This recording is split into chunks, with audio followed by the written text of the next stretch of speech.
Good morning, students. Hope you all are safe and fine.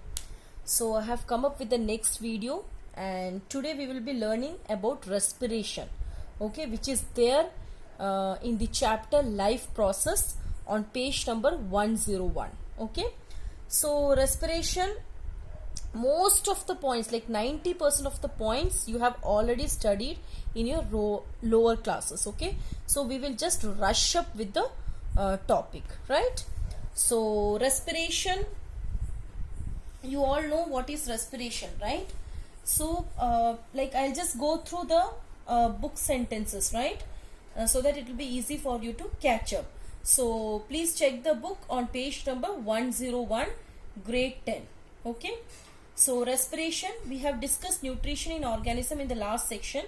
The food material taken in during the process of nutrition is used in cell to provide energy for various life process. Diverse organisms do this in different ways. Some use, so now why we have to respire? Okay, you know that, you know what is breathing, right? In lower classes they have told you the difference between breathing and respiration, right? So there is a difference between breathing and respiration. Breathing is nothing but just the process where we are taking inside oxygen and we are releasing outside carbon dioxide. Okay, so breathing is just the process where we intake oxygen, okay, this is bracket, where we intake oxygen and exhale carbon dioxide, okay, CO2. Fine, but respiration has something more to do. What happens? In respiration process, the oxygen which we have taken inside is used to break down the food which we have taken. Okay, whatever food we are taken, that food is broken down to get energy. Okay, in the presence of this oxygen. So this oxygen which we are inhaling is used in the breakdown of food. For what we have to break down the food? To get the energy. Okay, so now respiration, you have to keep it in the mind, it is a process where we are using the oxygen to break down the food. Now one thing you have to keep in your mind that all the organism, they doesn't need oxygen. Okay, in absence of oxygen also they will carry on this process, because every living organism, they somehow need energy to be alive. Okay, but the difference is that few, they can carry out this process in the absence of oxygen also. Okay, so that we will discuss later. I mean later means just it is coming, right? So diverse organisms do this in different ways. Some use oxygen to break down glucose completely into carbon dioxide and water. Some use other pathways that do not involve oxygen. Okay, just know what I said. In all cases, the first step is the breakdown of the glucose, a 6-carbon molecule, into a 3-carbon molecule called as pyruvate. Okay, so this para is actually discussed on page number 102, figure 6.8. Okay, what we are now talking is actually given on page number 102, figure 6.8. Okay, so I'll just explain to you that particular figure, okay, so that it will be easy for you to understand what we are reading in the para. Okay, so what they say that irrespective that the organism is using the oxygen or they are not using the oxygen, all the living organism, they will undergo this step. What is that step? The 6-carbon glucose molecule is converted into a 3-carbon molecule which is called as pyruvate. Okay, this is a 3-carbon molecule.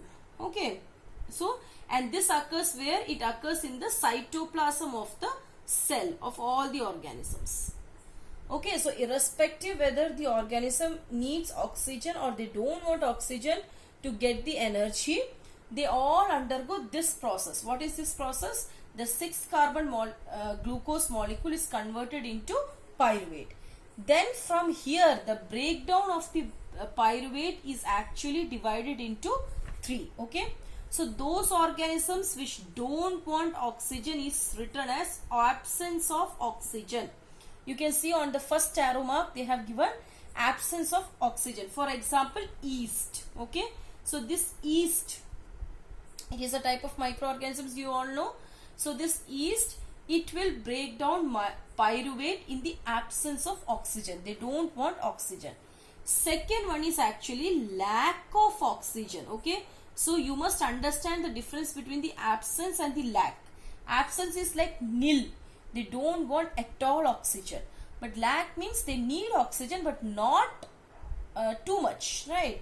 That is lack of oxygen. Okay, so like in our muscle cell. So our muscle cells will get energy even in the lack of oxygen. Okay, now it comes in the presence of oxygen. Okay, so here it is must that you need the oxygen, right? So here like all the microorganisms, okay, and it mainly occurs in the mitochondria. You all know mitochondria, right? You have studied. It is called as the powerhouse of the cell. It is the place where it is the organelle, not actually place, it is the organelle in our cell where actually energy is synthesized in the form of ATP. So it is called as powerhouse of the cell also, right? So now based on the organism, the breakdown of the pyruvate is actually will actually take place in either of these three ways. Okay, so now you can see that if the organisms which are not using oxygen, okay, actually they are called as anaerobes also.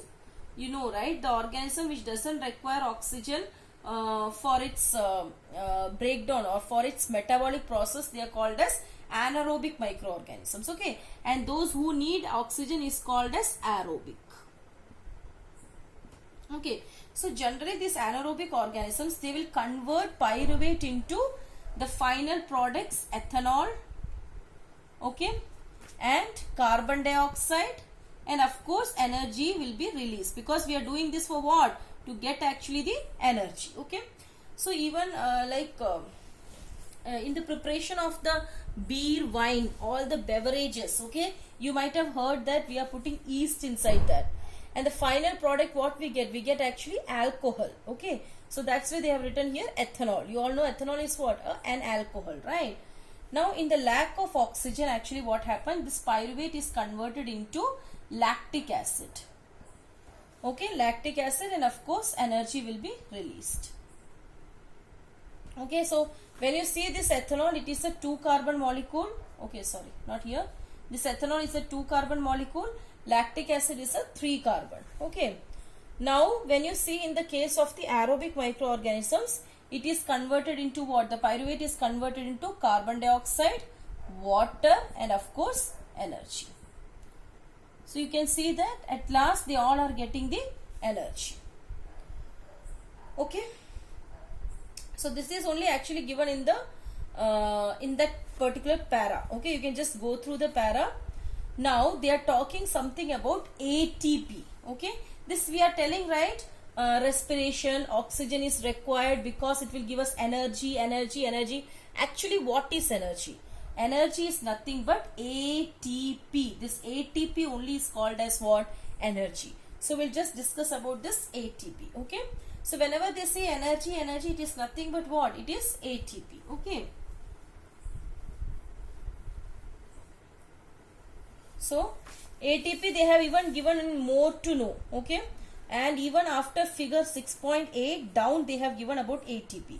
I'll just read out. The energy released during cellular respiration is immediately used to synthesize a molecule called ATP. So we have seen, okay, energy was released in the final product. Okay, so that energy is actually converted to generate this ATP. Okay, and this ATP only is actually used as a fuel. Okay, see, we all say we need energy to do our work, we need energy to do our work. Actually it is not energy, we need ATP to do our work. ATP only act as a fuel to do all the activities. Okay, now see, just now I told that ATP, it will act as a fuel. Okay, so we want to know that how fuel is produced, how energy is produced from this ATP.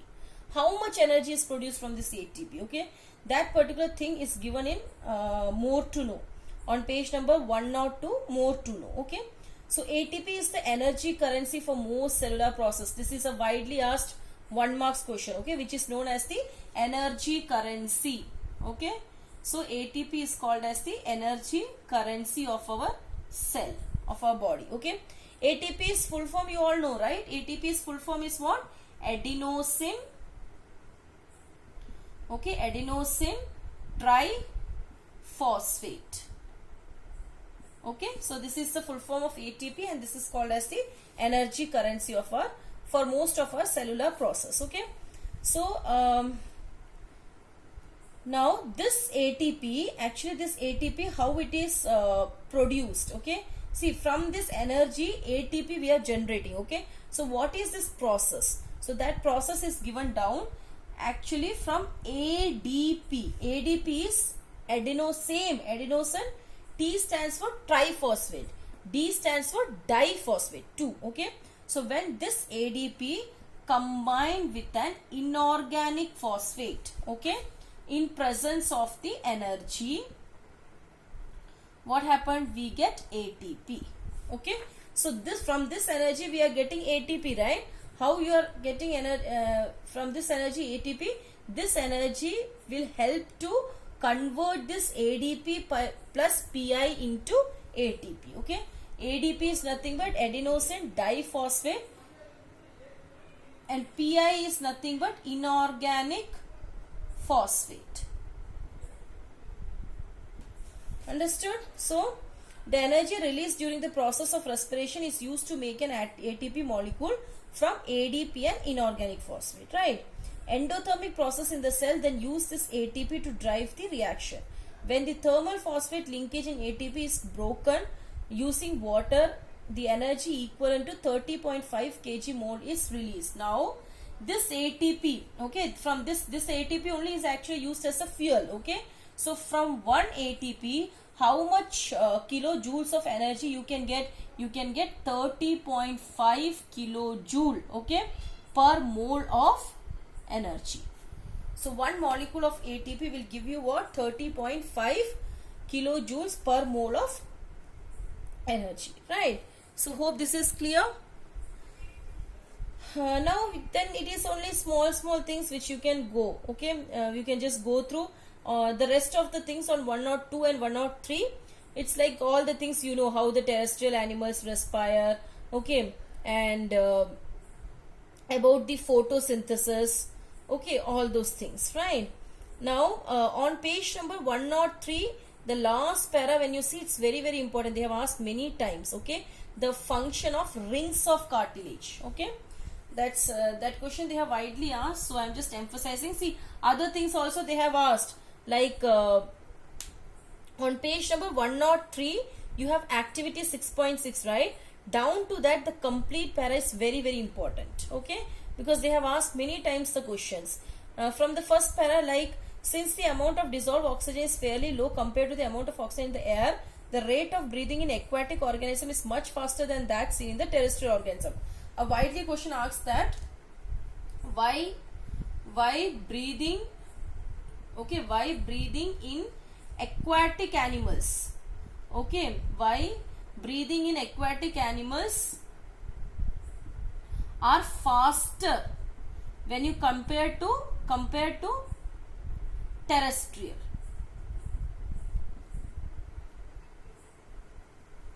Okay, so what do you mean by aquatic? You all know aquatic animals means the animals which live in the water. Okay, terrestrial means the animals which live on the land. So what they say that when you see fish and all, they breathe so fast. Their breathing is very fast. What is the reason? Why? Okay, so they say that actually these aquatic animals, they will use the oxygen which is dissolved in the water as they live in the water. Okay, so like you have water. Okay, so what will happen? The oxygen will go and dissolve in this water. This type of oxygen is called as what? Dissolved oxygen. Sorry, this type of oxygen is called as what? Dissolved oxygen. Okay, so they have to breathe very fast to suck the oxygen from this water. That's why when you see the breathing in the aquatic animals are very faster comparable to the terrestrials. Okay, so what they will do, the fishes or all the aquatic animals, they take in water through their mouth and force it past the gills, where the dissolved oxygen is taken up by the blood. See, from the small classes, we have been taught like what is the respiratory organ of the fish. Okay, so it is generally gills. We have studied. Okay, so actually mouth also plays a very important role. What they do, this fish and all, they will just engulf the water. So okay, they just take mouthful of water. Okay, and then that water reaches to the gills. It is the gills where actually the oxygen is sucked from the water, and then it is sucked by the blood and transported to the whole body. Right. Then it is like you can just go through about the terrestrial organisms respiration, which is very easy. And in the last para on 103, you can see that they have it's very important. In human beings, air is taken into body through the nostrils. You all know. Okay, nose. The air passing through the nostrils is filtered by fine hairs. You can see that in our noses we have small hairs. Okay, it actually acts as what? A filtering agent. Okay, so the air which is coming out, if it is having some dust and all, it acts as a filtering agent. It will filter it. The passage is also lined with mucus, which help in this process. Okay, so like nose is there like this, so you have the hairs here. Okay, it acts as a filter, and you can see that this complete the nasal cavity is very mucus. So why it is so mucus? Because if at all there is some dust and all in the air which we are inhaling, it will get stick to that particular mucus. Okay, then from here the air passes through the throat and into the lungs. Okay, that's the process, you know. Rings of cartilage are present in the throat. You can see in our throat we have like this. Okay, like this structure. So this structure you can see on page number 104. You can see rings of cartilage they have given. Okay, in the throat portion. So what is the function of this rings of cartilage? So rings of cartilage will ensure, okay, it will prevent the air from collapsing. So you are continuously breathing in the air. Okay, so the air should not actually collapse. You should not feel a suffocation when you take too much of air. That's called as collapse. Okay, so that collapse, to prevent the air from collapsing, we have rings of cartilage. Okay, so what is the function of rings of cartilage? They'll ask you. So the function of rings of cartilage is nothing but they ensure that air doesn't get collapsed. Okay,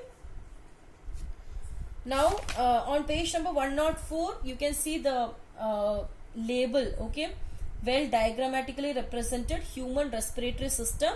You must draw it and practice. Okay, and all the parts are very important. All the parts you already know, right? Like nasal passage, mouth cavity, pharynx, larynx. Okay, one is the foot pipe, one is the windpipe, right? Then you have trachea, then you have rings of cartilage, then you have lungs. Okay, inside lungs you will have bronchus, bronchioles. Okay, then all the bronchioles will end up in the alveoli. Then you have the diaphragm, right? So all these parts are very important, and this you are studying from very lower classes.